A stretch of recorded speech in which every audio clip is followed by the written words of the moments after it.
Hi សួស្តីបងប្អូនអរគ្នាបងប្អូនអរគ្នាមានធ្លាប់ជួបបញ្ហាដូចខ្ញុំអត់នៅពេលដែលខ្ញុំទិញលេខទូរស័ព្ទថ្មី SIM ថ្មីហើយដល់ពេលយើងបង្កើត Telegram ទៅវាអត់ចាញ់ទេហើយបន្តមកទៀតខ្ញុំបានសេចនៅក្នុង YouTube ដែរពេលខ្លះក៏យើងធ្វើចាញ់ពេលខ្លះក៏ធ្វើអត់ចាញ់ប៉ុន្តែដឹងមិនអាចបានខ្ញុំធ្វើបានគឺខ្ញុំមានវិធីសាស្ត្រមួយវិធីសាស្ត្រនោះគឺងាយស្រួលទេបើបងប្អូនចង់ដឹងមើលមើលវីដេអូនេះចប់នឹងអាចធ្វើបានដូចខ្ញុំដែរតោះអូខេ let's go Hello សួស្តីអ្នកនរគ្នាថ្ងៃនេះខ្ញុំមកណែនាំពីរបៀបបង្កើត Telegram ធ្វើម៉េចកុំឲ្យអស់លុយសម្រាប់ Android យើងត្រូវតែ download នៅក្នុង Google Chrome នៅពេលដែលយើង download យើងវាយពាក្យថា Telegram sorry Telegram all version ចឹងយើងចុចបញ្ជូលបន្ទាប់មកវានឹងចេញបែបនេះចឹងយកតម្រងទីលើគេនេះមានអានេះ up to down ចឹងមកឲ្យអស់ចុចក្រោយហើយយើងរកមក version ណាដែលទៀតជាងគេជាងយកមានតែ1.30មកបានដែរតែ1.30ហើយបន្ទាប់មកយើងអស់ចុចក្រោយមកចាំតិចហើយយើងចុច download ពាក្យ download ហើយយើងចុច download បែបនេះមកហើយយើងធ្វើការរងចាំដោយចាំបន្តិចដល់ពេលវាពេញយើងទៅ install វានេះធ្វើការរងចាំបន្តិចសិនវាកំពុងតែដើរអ៊ីនធឺណិតវារៀង slow បន្តិចទេបងប្អូនដោយសារតែយើងប្រើសេវា SIM តែពេលដែលយើង down ពេញហើយយើងត្រូវតែ install នេះយើង delete វាចេញមកវាអត់បានការយើងទុកតែប៉ុណ្្នេះមកវារៀងយូរបន្តិចហើយបងប្អូន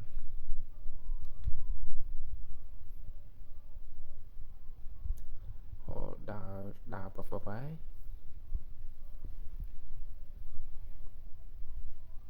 ចឹងសម្រាប់អ្នកដែលអត់ទាន់ចេះបង្កើត Telegram ធ្វើម៉េចកុំឲ្យអស់លុយកុំឲ្យចំណាយលុយទៅលើការទិញនៅពេលដែលយើងបង្កើត account នៅពេលយើងបដូរទូរស័ព្ទថ្មីឬក៏យើងទិញ SIM យើងយកមកបង្កើតវាតម្រូវឲ្យយើងត្រូវចំណាយ$1ដើម្បីទិញវាហើយទើបវាផ្ញើលេខកូដអញ្ចឹងប៉ុន្តែនៅក្នុងរបៀបនេះយើងមិនចាំបាច់ចំណាយលុយទេយើងអាចបង្កើតវាដោយ free ចឹងសូមចាំសិនទៅបងប្អូនពីមុនក៏ខ្ញុំរកវិធីសាស្ត្រអត់បានដែរអញ្ចឹងដោយសារតែខ្ញុំព្យាយាមមើល YouTube ដែរប៉ុន្តែយើងស្រាវជ្រាវខ្លួនឯងផងយើងអនុវត្តទៅជោគជ័យអញ្ចឹងក៏ធ្វើវីដេអូចែកជូនបងប្អូនដែរអញ្ចឹង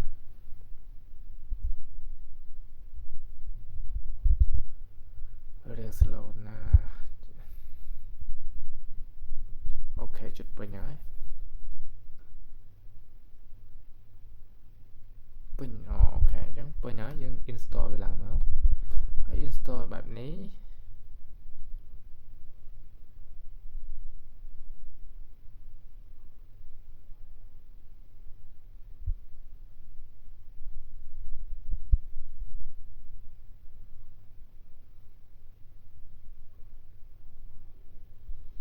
វាកំពុងតែ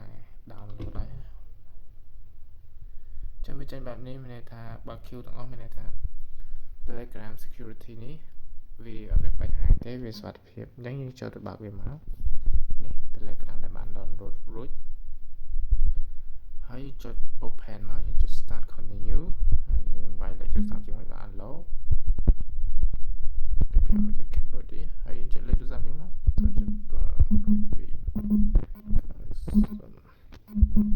ដល់នេះជាលេខរបស់ខ្ញុំផ្ទាល់ខ្ញុំនឹងអនុវត្តឲ្យមើលតែម្ដង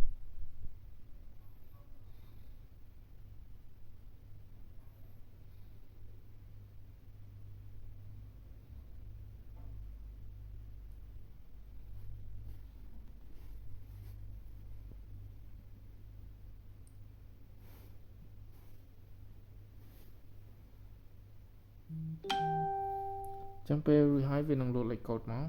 ចឹងខ្ញុំនឹងធ្វើមើល6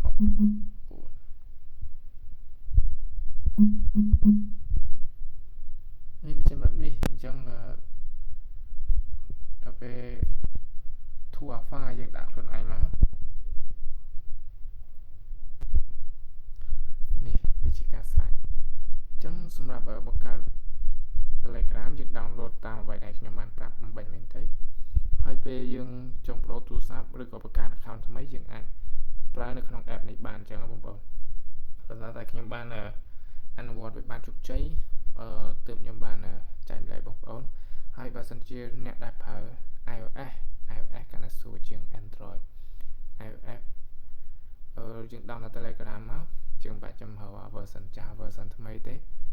យើង download មកយើងពេលយើងបង្កើត account ថ្មី SIM យើងអត់ទាន់បានបង្កើត account យើងគ្រាន់តែចូលក្នុង app ហ្នឹងហើយយើងវាយលេខទូរស័ព្ទហ្នឹងមកមុនដំបូងវាអត់ទាន់ឲ្យលេខកូដទេប៉ុន្តែយើងចាំមួយថ្ងៃសិនបានវា approve ឲ្យអញ្ចឹងដល់ពេលផុត24ម៉ោងរួចយើង login វាម្ដងទៀតវានឹងឲ្យយើងបង្កើត account free ដែរអញ្ចឹងសម្រាប់អ្នកដែលអត់ទាន់បង្កើត account សម្រាប់ SIM ថ្មីបាទសម្រាប់វីដេអូខ្ញុំថ្ងៃនេះមានតែប៉ុណ្្នឹងទេបងប្អូនណាដែលអត់ទាន់យល់ពីរបៀប